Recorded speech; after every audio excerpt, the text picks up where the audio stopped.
New Jersey y Boston.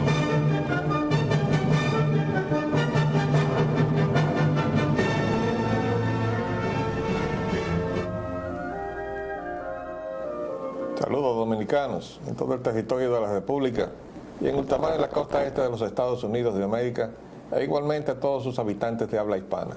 Hoy lunes 28 de abril del año 2003 les traemos otra edición de Agenda Nacional. Este programa sustenta los valores de la libertad y la democracia y el derecho de los dominicanos y los latinoamericanos al desarrollo económico y social, con apego y respeto a los principios de soberanía y autodeterminación que sustentan y hacen posible la convivencia pacífica de pueblos y naciones, para identificar y analizar los obstáculos que han impedido e impiden que alcancemos la condición de vida y la felicidad a las que somos acreedores. Les habla Leopoldo Espaillá, Anita, y para llevar adelante este programa contamos como siempre con la ayuda y colaboración de nuestro amigo el licenciado Roger Legardo Piña. Buenas, Roger. Muy buenas, buenos días. Bueno, hoy es 28 de abril y es el aniversario del desembarco de las tropas norteamericanas el 28 de abril de 1965.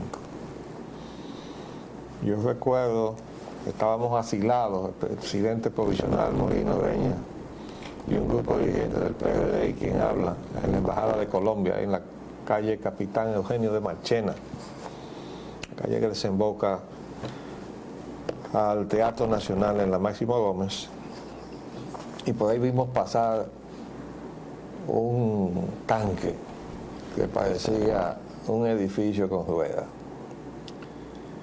Ahí fue que nos percatamos de que ya estábamos invadidos.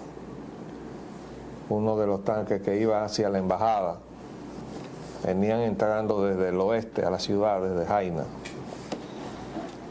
y pasaron por, parece que se equivocaron, en lugar de coger la de San Nicolás Penso, vinieron por la Pedro Enrique Ureña y en algún momento doblaron por la Capitán Eugenio de Marchena y fueron a pagar porque esa calle muere en la Máximo Gómez, no los llevaba a la embajada. Ese atropello a la soberanía dominicana, reciente todavía, es una expresión más de esa dualidad que ha estado permanentemente dentro de la sociedad norteamericana, la de ser estandarte de la democracia y la libertad, y al mismo tiempo la de sustentar con su fuerza bélica y económica los intereses de un estamento privilegiado de esa sociedad. Estamento que, por cierto, en los últimos tiempos, las últimas décadas, se ha desprendido de su sentimiento o sentido nacional para convertirse en un grupo globalizado, gente sin patria. Antes le llamaban a esa gente apátrida, ¿no? Así era, ya ese término. Pero ahora resulta que esa es una condición moderna, la de usted no tener patria, ni tener sentimiento patriótico, ni importarle un bledo lo que le pase a la gente de su país. Y mucho menos nacionalismo. Ese es exactamente el sentido contrario. Yo quiero decir que los resurgimientos del nacionalismo en todas las distintas partes del mundo no es más que la aplicación de un principio físico que dice que a toda acción se opone una reacción igual y contraria. En la medida en que la globalización ha intentado extinguir el sentimiento nacional, así mismo han resurgido en sentido contrario las fuerzas nacionalistas. Bueno, a lo mejor estamos en Nueva York y New Jersey, y por el canal de AT&T para los estados de Massachusetts y de Maine, y las ciudades de Nueva York, New Jersey y Boston.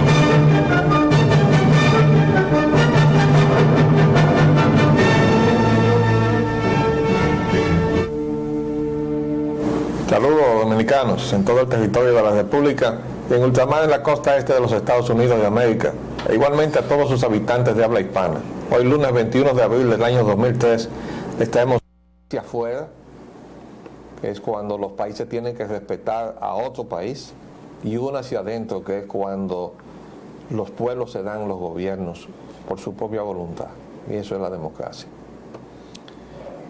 Entonces esa intervención vino a aplastar el movimiento que habíamos encabezado,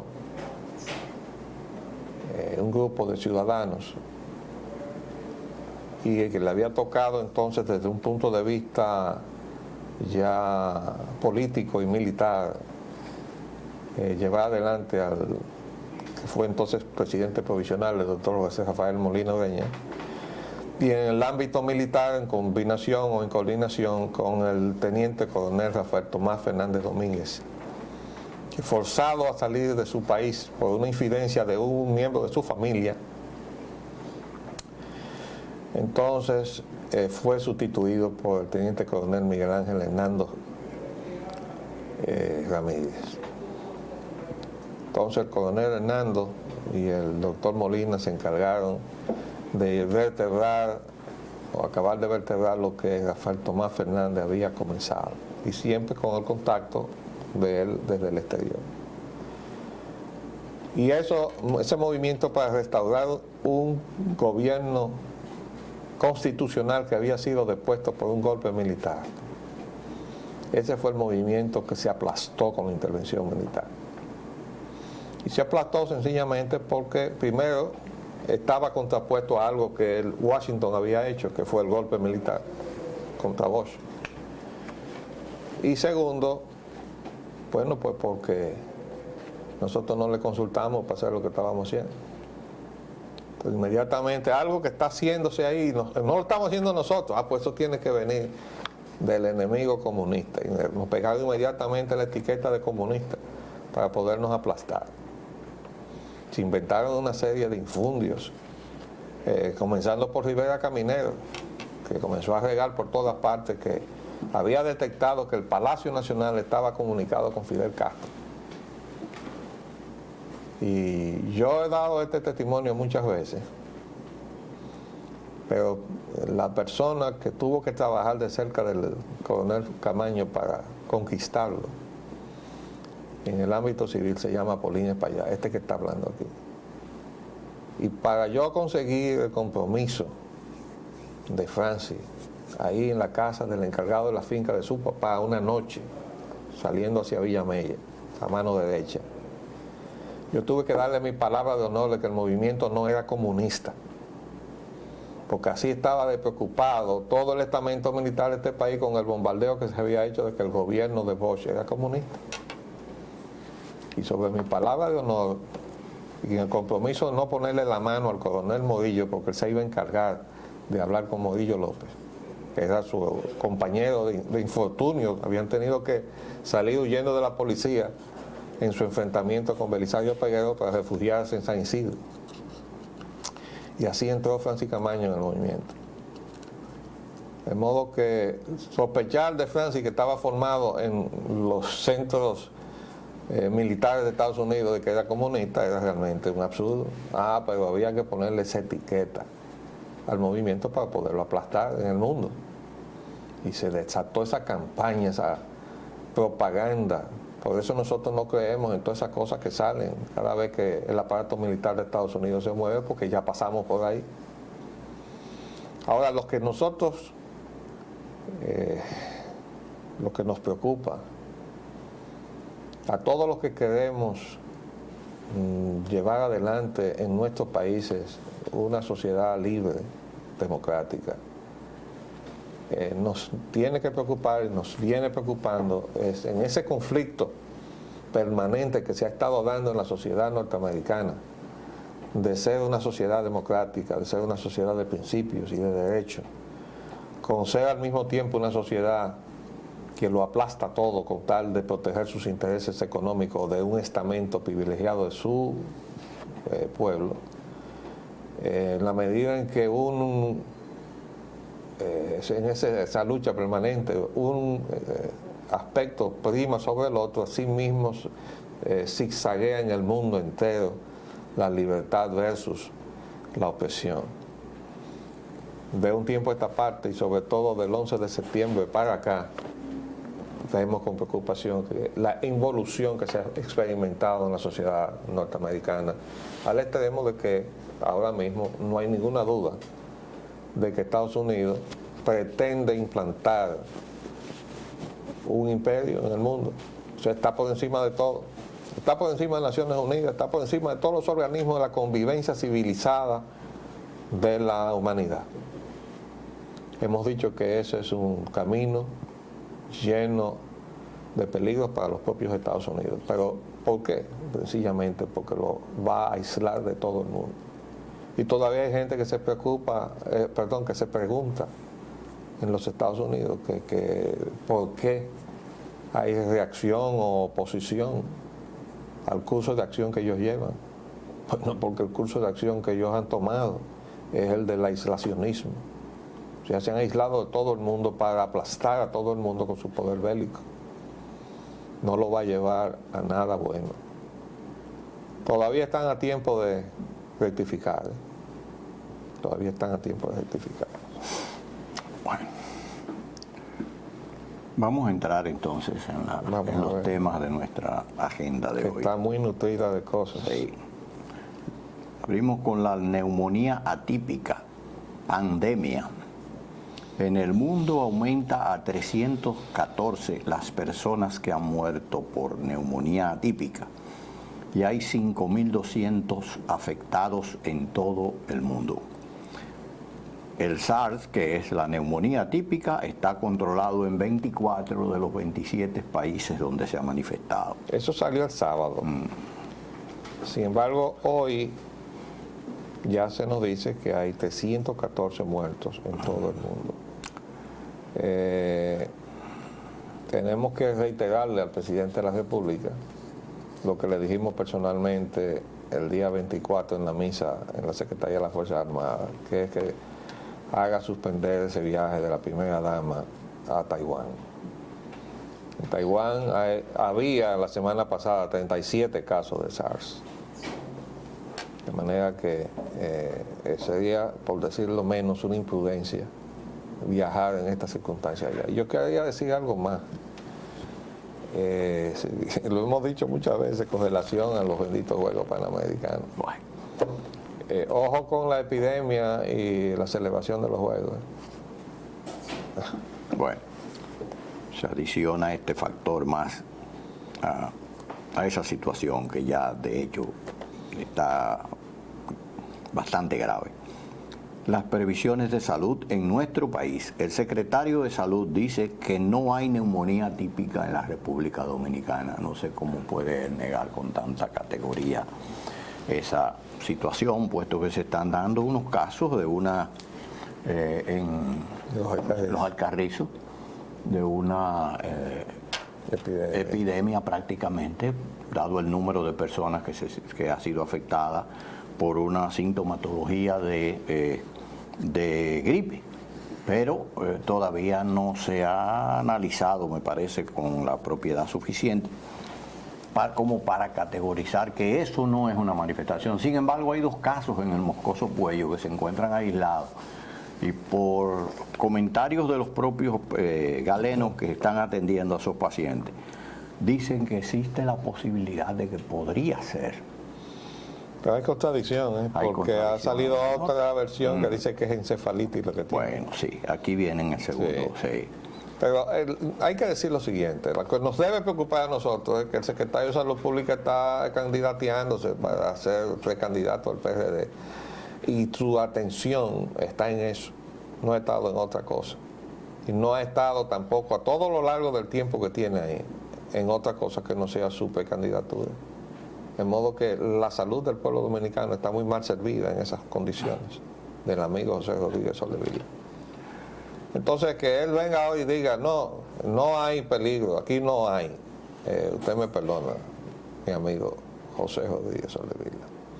En la República Dominicana no se puede dar seguridad absolutamente de nada. En ningún país.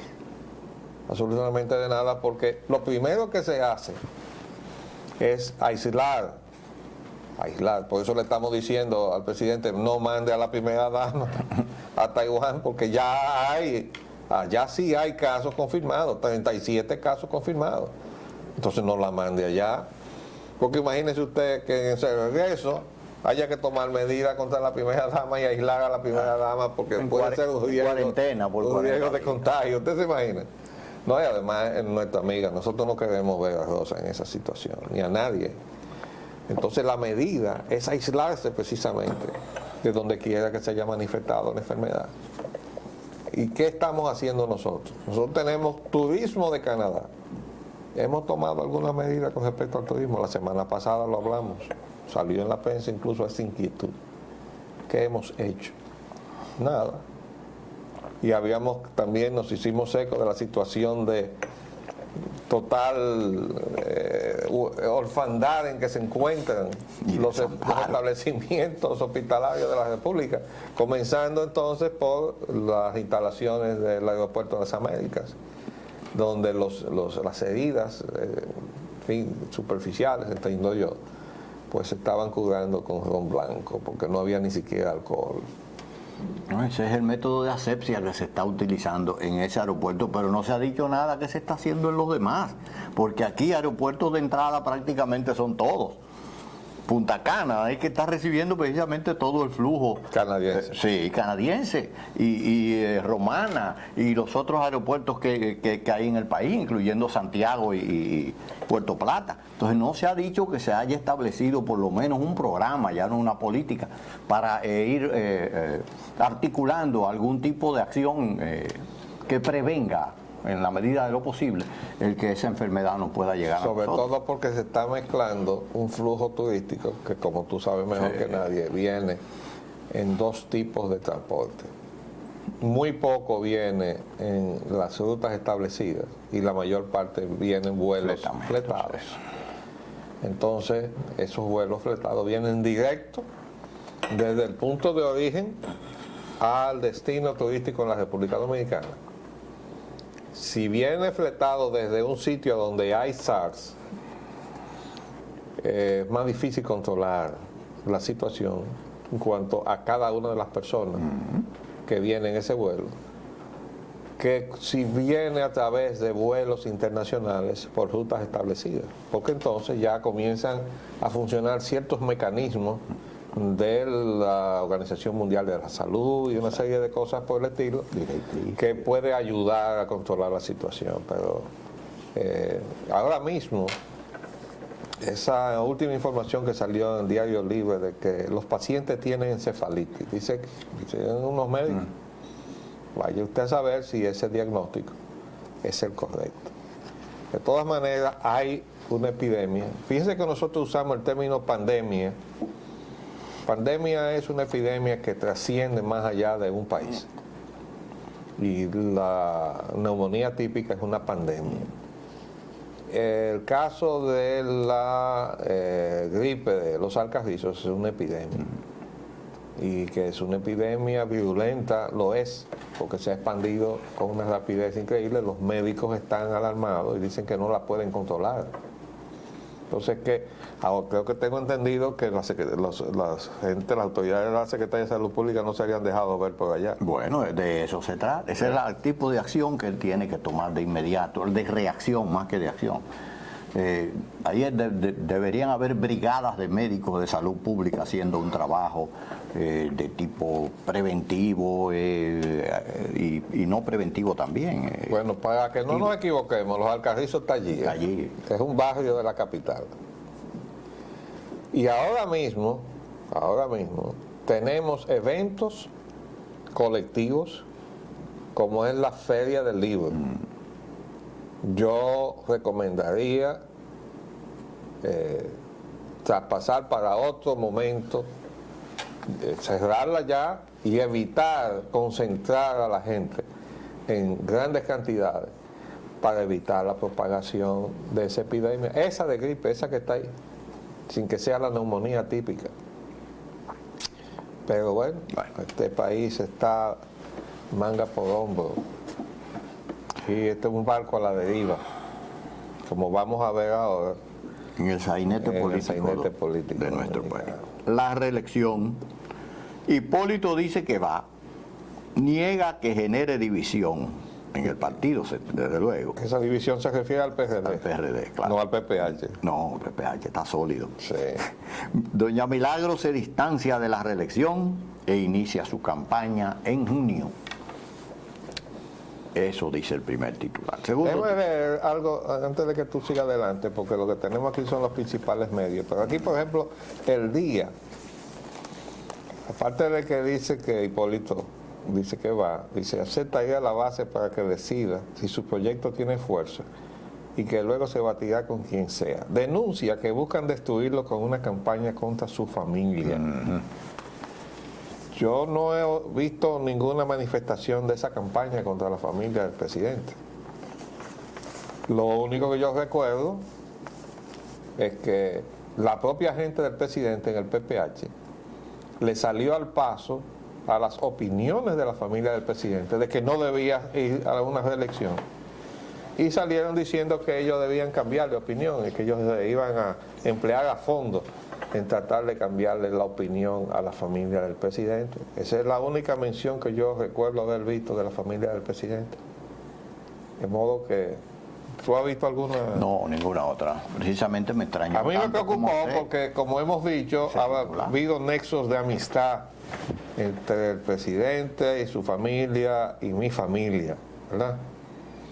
Entre Rosa y mi mujer, Vanessa, y entre Hipólito y yo. Lo que pasa es que Hipólito ahora resulta que cada vez me parece una persona más extraña a la que yo conocí. Definitivamente, habíamos comentado la semana pasada que ya era imposible salvar la credibilidad del presidente, igual que su palabra. Y esto lo viene a confirmar. Ahí es. Para nosotros ha resultado además insólito eso que hizo Tomás Hernández Alberto.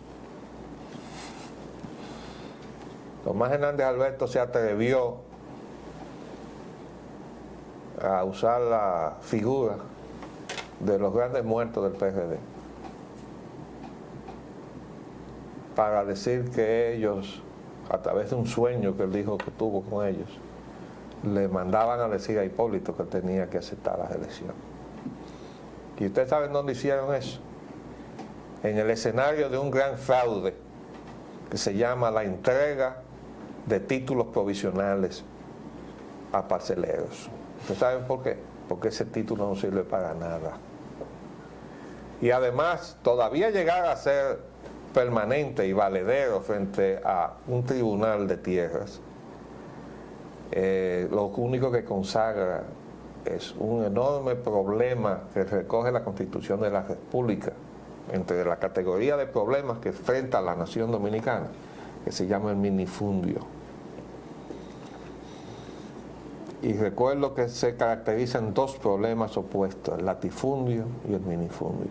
Pero vamos a hacer un paréntesis y volvemos en unos minutos porque tenemos que hablar extensamente de todo esto y además de por qué, bajo qué presunción de beneficio para el pueblo dominicano se puede estar pretendiendo la extensión por 4 años más de esta pésima gestión de gobierno que ha hecho el presidente Hipólito Mejía.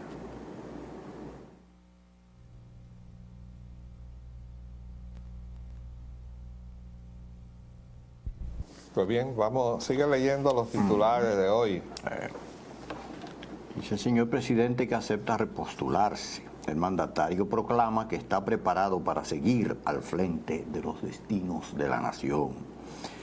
Pero Quiere doña- decir que está dispuesto a estar 4 años más en el carguito. el carguito que a cualquiera le gusta. Ahí anda una caricatura de él en la televisión, Así. donde se ve al presidente con la silla de alfileres pegada, ¿verdad? Dice, que se me ha pegado la silla. No es que yo me pego a la silla, es que ella se pega de mí. La silla se le pegó. Ojalá que el presidente le den acceso a las cosas que circulan de él en el internet, para que se dé cuenta cómo está su figura frente al pueblo dominicano. Claro que no nos hacemos los tontos y sabemos que mucho de eso estaba hecho por su oposición, ¿no? Pero la forma en que eso se mueve rápidamente en el internet está indicando que la gente lo pone a circular.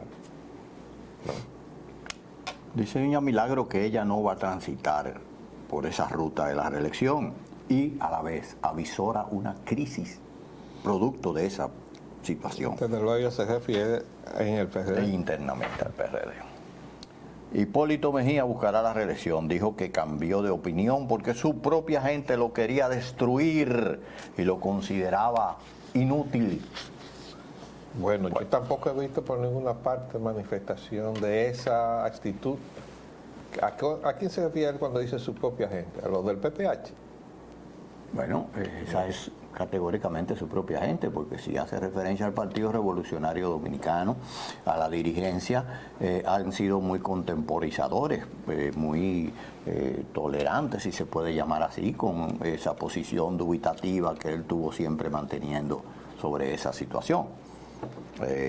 Así es que no ha habido esa adversión en contra de la posibilidad de que él pudiera repostularse de parte de la gente del propio partido. Sí, su propia gente solamente del PPH. Bueno, y quizás lo que él quiere decir es que con la conducta de su gente en el grupo del PPH, que esas sí son su gente, esa conducta atenta contra él. Sí. Porque definitivamente que la opinión que tiene el pueblo dominicano de los miembros del PPH, sobre todo los cabezas del PPH, es totalmente negativa y por tanto también para el presidente de la República. Quizá con eso él querrá decir que esa gente con esa actuación, hay que recordar que Nuria Piedra le hizo un expediente a uno de ellos, el de Lindy, Sí. y él dijo, no, ese se queda ahí. Y el del INVI también, con, Y al INVI con las también. madrinas. Es decir, que ha habido ya casos muy... Dice en su aseveración también el presidente externó la siguiente consideración. Dice que él consideraba, que esa gente lo consideraba a él inútil. ¿Qué querría decir con eso el señor presidente? No sé. Bueno, fíjense, hay una, claro, esto es una cuestión ambigua, porque uno no sabe si se está refiriendo al PRD o se está refiriendo al PPH. Si se está refiriendo al PRD, bueno, lo que pasa es que hubo una decisión que se tomó el sábado, que está aquí. El sábado, los precandidatos excluyeron de las reuniones al PPH. Ellos venían insistiendo en que querían participar en las reuniones de los precandidatos y los precandidatos le decían, esta es una reunión de precandidatos, ustedes no representan a ningún precandidato. Y entonces comenzaba el rejuego, sí, nosotros vamos a presentar a Hipólito Mejía. Él decía, no, yo no estoy en eso. Y entonces le decían la gente del PRD, bueno, pero ustedes no pueden estar aquí porque ustedes están sustentando un precandidato que dice que no. Y en ese juego, ¿verdad?, han llevado ya a que ese precandidato diga, sí, es verdad que yo lo voy a aceptar. Porque de eso se trata. Ahora el presidente está tratando de justificar todo eso. Pero la pregunta que nosotros hacíamos antes del paréntesis es la siguiente. ¿Bajo qué alegato de beneficio para el pueblo dominicano puede el presidente Mejía pretender una repostulación en una eventual reelección? Esto ha sido un desastre de gobierno. Desde luego hay que decir que la impronta de este gobierno es la de Leonel Fernández. Este gobierno tomó la política de Leonel Fernández y la llevó a niveles insospechados. Por ejemplo, el endeudamiento, los compromisos que hicieron con la capitalización, todo eso lo profundizó este gobierno, que había sido elegido exactamente para hacer lo contrario. Hasta los 12 juegos. Digo, los Juegos Panamericanos, perdón. ¿Cómo fue? Bueno, el compromiso que había hecho el gobierno de Leonel con los Juegos Panamericanos lo continuó también lo el continuó. este gobierno. Pero tú me estás enterando de algo. Que fue el Leonel que inició lo de los Juegos. Sí, no recuerda que hubo unos problemas con la sede, con los lugares aquí cerca del Centro Olímpico, que las villas iban a estar ahí, que no iban a estar ahí, que el solar que era de qué sé yo qué cosa, ahora lo cogieron para hacer un edificio. Y así hubo unas transacciones de bienes y raíces ahí, que todo ha quedado en el olvido, en el pasado, pero hubo tremendo rejuego ahí en esa situación. Entonces esa situación se traspasó y vino con el traspaso de gobierno a las manos de Hipólito. Recuerde que este mismo programa le dijo en muchas ocasiones que se desprendiera de ese compromiso y que no lo continuara porque las perspectivas de futuro a mediano y corto plazo del país no le ofrecían ninguna forma de que... Tienes razón, a mí se me había borrado todo eso, es la realidad, que son tantos los problemas. Pero ciertamente ese fue un expediente que quedó ahí a medio talle, porque nunca se ha investigado qué pasó con el traspaso de la propiedad, de las acciones que tenía el Estado Dominicano en la Sociedad Industrial Dominicana, a cambio de esos terrenos. Y ahora resulta que esos terrenos están en manos particulares y el Estado Dominicano ahora ni tiene acciones ni tiene terreno, ¿no? ¿Verdad? Pero no se investiga nada, porque esas son de las cosas que también este gobierno se encargó de hacer. Desde el principio dijo, hay que respetar a los expresidentes de la República. Inmediatamente todo el mundo pensó mal, ¿eh?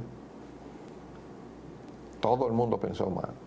Dijo, bueno, ahí está ya él poniéndose una especie de coartada para que mañana también lo respeten a él, cuando deje una estela parecida a la que dejó Leonel Fernández, porque es que la estela del gobierno de Leonel Fernández es para haberlo investigado por muchísimas circunstancias, pero la capitalización es una de ellas, la más importante para el pueblo dominicano. Entonces ahora dice el presidente Mejía que él quiere ser 4 años más, está preparado para hacer 4 años más. El pueblo dominicano no está preparado para aguantar 4 años más de este desgobierno que representa esta nave sin rumbo que es la República Dominicana, esta anarquía en que vive el pueblo dominicano. Y si no, vamos a ver lo que ha pasado con Van Inter. ¿Por cuánto anda el asunto ese? Porque el presidente protegió al jefe de Van Inter, al señor Ramón Báez Figueroa, y el mismo presidente dijo que le había metido dinero del gobierno al Van Inter, y aquí este programa le pidió una explicación. Le dijimos, presidente, ahora usted tiene que decir cómo fue que se hizo eso. ¿De dónde salió el dinero que usted dice que el gobierno le metió a Van Inter? Ahora resulta que el Banco Central está emitiendo moneda para poderle responder a los ahorrantes del Van Inter.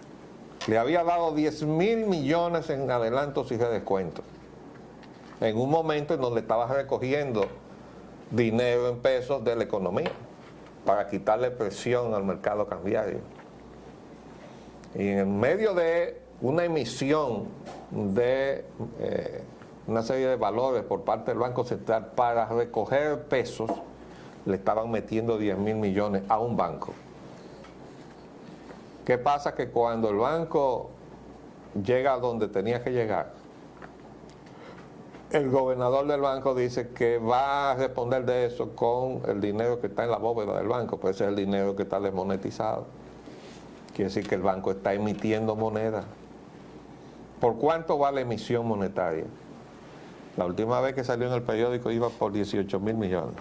Después se habló que sumaba con los 10, 28.000. Exactamente, por ahí se dice que... Pero no, eso es lo que estaba en el periódico. Ajá, 28.000. De los comentarios se dice, la presunción, bueno, porque todavía no han terminado bien de indemnizar a todos los perjudicados, ¿verdad? Pero las proyecciones de eso son realmente preocupantes. Muy preocupante. Se habla de encima de los 40 o probablemente los 50.000 millones de pesos. Ahora la pregunta es, ¿a dónde fue a parar el dinero que se está tapando con esa emisión monetaria? Y es posible que el país emita moneda para salvar de la quiebra a ese banco. Lo único que lo justifica es que la quiebra del Van Inter pueda haber arrastrado al sistema bancario dominicano. Pero el asunto no se puede ver con una gracia del señor Ramón Báez Figueroa. Ese señor, que fue el mismo que después de haber denunciado a Pepe Goico con un espacio pagado en la prensa, retiró la acción del banco contra él y contra el otro militar que tenía el banco de manera insólita, su cómplice, dentro de su plana mayor, dentro de su ejecutivo. Entonces, al retirar la acción, la justicia lo descargó. Pero es posible eso. Y es posible que haya una tronera de 40.000 millones en un banco y que no le pase nada al responsable de eso. Cuando se dice que es el propietario del yate más lujoso del mundo, que por cierto alguien me llamó y me dio las coordenadas del yate en el internet y yo localicé el yate. Ajá. Sí, de Y es verdad que manufactura italiana. Es verdad que se llama Patricia. Y se llama Patricia. Ah, Entonces, no dice el dueño, no. pero ya eso es Voz Populi. Y alguien me contó incluso detalles íntimos de la familia, el consejo que le dio el padre al muchacho este. Pero la pregunta es, ¿qué hace el presidente encubriendo eso? ¿Por qué? ¿Cómo puede comprometer al Estado dominicano en una situación así? ¿O es que no se sabía lo que estaba pasando en ese banco? Había superintendencia de banco. No, pero el premio al superintendente, que era Talá, lo nombró secretario administrativo de la presidencia. Si maneja la administración de la presidencia de la República como manejó la superintendencia de banco, a Dios que no coja confesado. La debacle. ¿Verdad? Entonces, el presidente quiere una reelección. Ahora tenemos adelante nada menos que una charla, porque fíjense ustedes cuáles son las cosas. Ya la gente se le olvidó el desastre que dejó Leonel Fernández, ¿verdad? Ya Leonel, ¿no?, es un eminente estadista que anda por ahí repartiendo consejos, ¿no? Pero Leonel nos trajo a Jeffrey Sachs y nos dio Jeffrey Sachs nada menos que una charla. Aquí está Leonel retratado con él. Míralo ahí. Esto fue el sábado.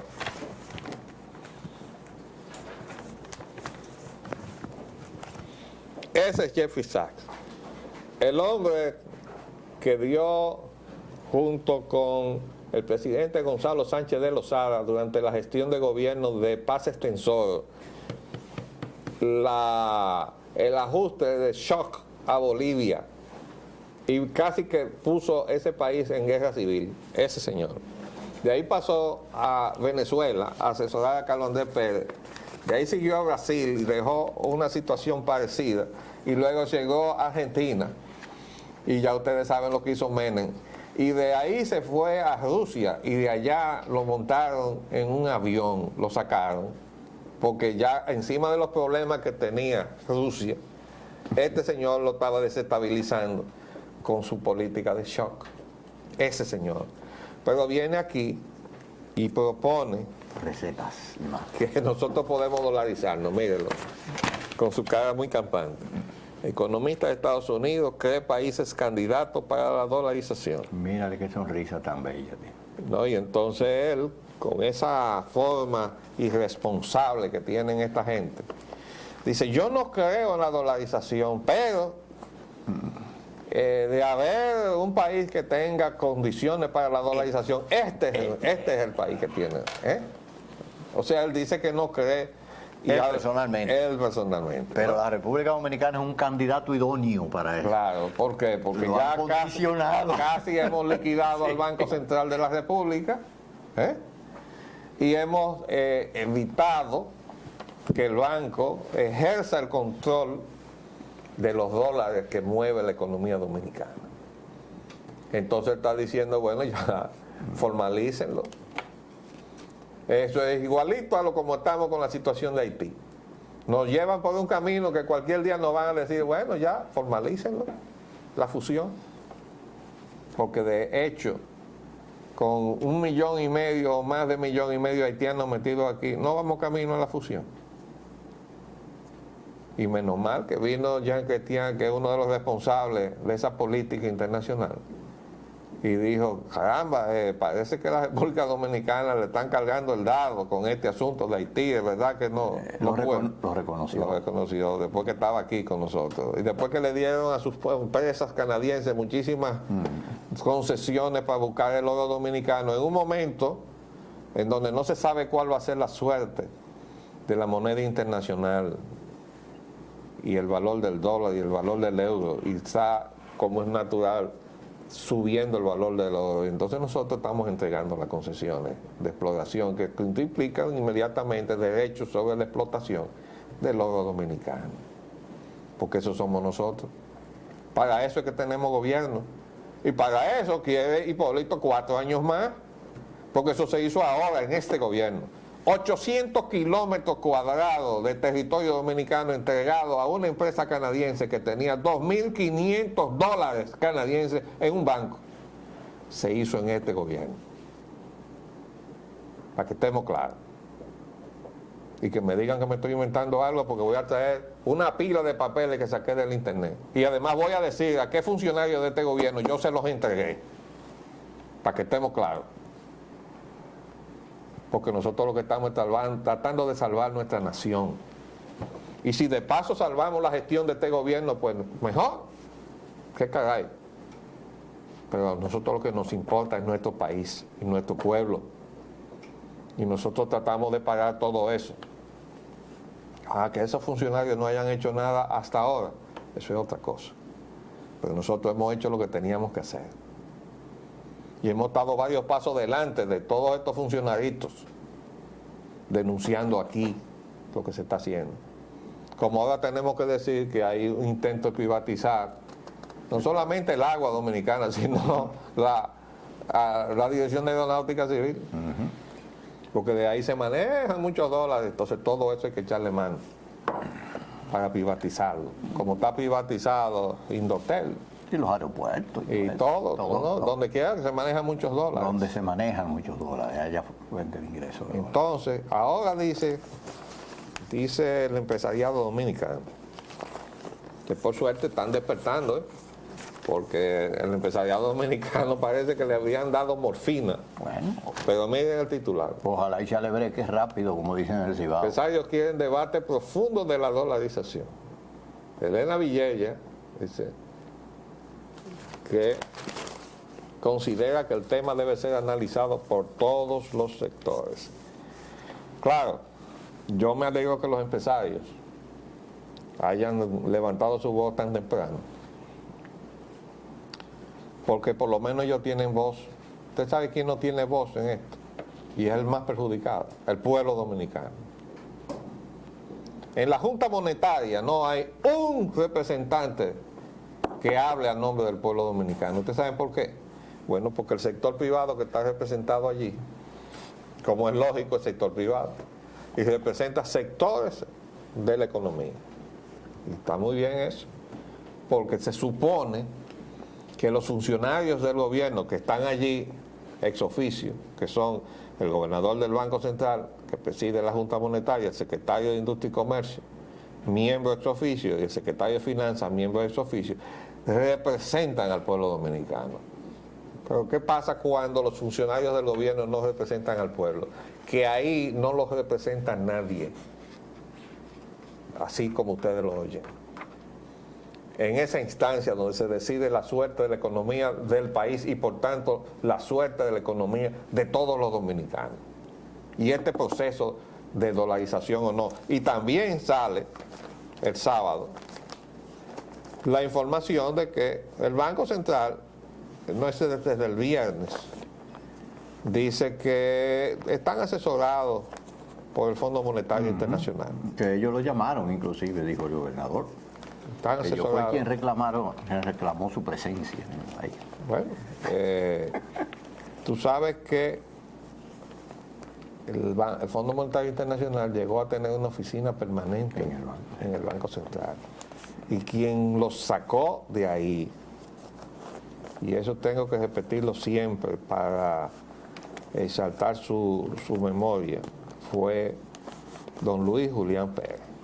Don Luis Julián Pérez, siendo gobernador del banco, cuando él llegó en el 86, que lo nombró Balaguer, dijo, sáquenme esa oficina de ahí. Y cuando fue el embajador de entonces a reclamarle, lo botó de su despacho. Por eso me lo contó Arturo Villanueva, el que está ahí en la zona ahora, que no me deje mentir. Yo estaba ahí conversando con don Luis, tratando algunos asuntos del turismo, cuando le anunciaron la llegada del embajador norteamericano, y él le dijo, siéntate de allí en lo que yo atiendo a este señor a ver a qué vino. Y él fue que me contó la escena. Mi hijo lo sacó la caja destemplada de su despacho, cuando él se enteró que iba a tomarle cuenta de por qué él había sacado al Fondo Monetario de ahí, del Banco Central. Y ahora dice este señor que el Banco Central le solicitó asesoría al Fondo Monetario Internacional. ¿Eh? Entonces, en el medio de todo esto, el presidente tiene un viaje para Europa. Y cuando yo lo vi, le comenté yo a mi esposa, digo, mala señal. Algo nos va a dejar. Porque cada vez que el presidente viaja, algo malo sucede en el país. Bueno, ya pasó, creo yo, espero que todas las noticias negativas que íbamos a tener ya salieran. No quiero pensar que ahora, cuando él se vaya, haya algo más tapado ahí. A lo mejor resulta que firmaron con el Fondo Monetario Internacional. Es eso lo que está ahí, incubándose. Señores, estamos frente a una situación sumamente delicada. Vamos a seguir en el tema, porque definitivamente tenemos que desmontar el apetito de esta gente que en torno al presidente de la República, el llamado círculo del PPH, pretende quedarse junto con su presidente al frente del destino de los dominicanos. Y nosotros ese precio no lo podemos pagar. De modo que nos definimos, como lo hemos hecho siempre, en la acera contraria de todo intento de reelección. Venga de quien venga, provenga de quien provenga. Y en este caso, de Hipólito Mejía. Nos despedimos hasta mañana, si Dios así lo permite. Les hablamos de Leopoldo Payán Anita. Y Roger Ocampo. Hasta luego.